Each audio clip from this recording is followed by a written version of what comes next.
Welcome back, folks. After yesterday's big question about whether stocks could handle strength in oil, the dollar, and bond yields, today the market gave us a pretty clean answer.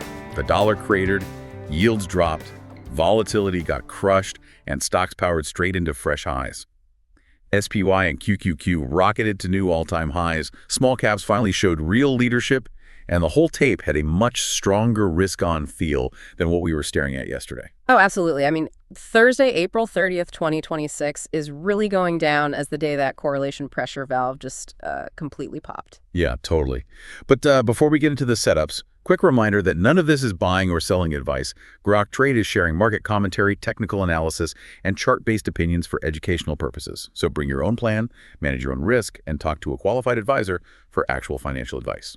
Right. And, getting back to that pressure valve yesterday, we were watching oil and bond yields just suffocate equities. Yeah, it felt heavy. Exactly. But today, that weight just evaporated. I mean, the U.S. dollar and the VIX basically slammed to their lows. Right. And when the cost of capital drops like that, the most sensitive parts of the market ignite. Look at the DIA jumping 1.63%, and then the Russell 2000 IWM leading with a 2.16% gain.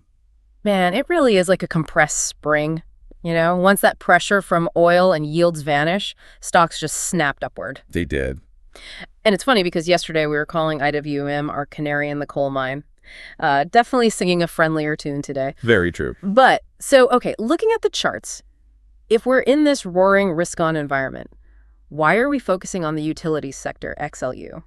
Well, it sounds counterintuitive, right? Yeah, I mean, utilities are defensive. Exactly, but right now, XLU is locked in this really tight symmetrical triangle. It actually just closed right at the resistance trend line of that pattern. Oh, okay, so it's getting squeezed. Right. We're watching to see if it just continues consolidating there or if it finally breaks through. If you get a defensive sector breaking out during a risk-on rally. That's a huge tell. Exactly. It shows institutions are hedging. Spot on. And, looking under the hood at today's macro drivers. Yeah, the data was a bit mixed, right? I mean, Q1 GDP rebounded at 2%, but it actually missed the 2.3% consensus. Usually that spooks the market. You'd think so, but the market looked past it because of the consumer. March core PCE came in at 0.3% month over month. Okay. But the real kicker, personal spending jumped by 0.9%. That's massive. Wow. Okay, so they're still buying. Exactly. Yeah. The consumer is still spending, which eases recession fears and gives equities that green light. So if yields are dropping and stocks are ripping,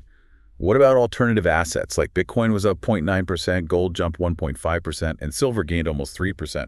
Are they finally joining the party? I'm treating it with some cautious curiosity. Yeah. Yeah. I mean, BTC is attempting a bull pullback on the daily chart, which is a start.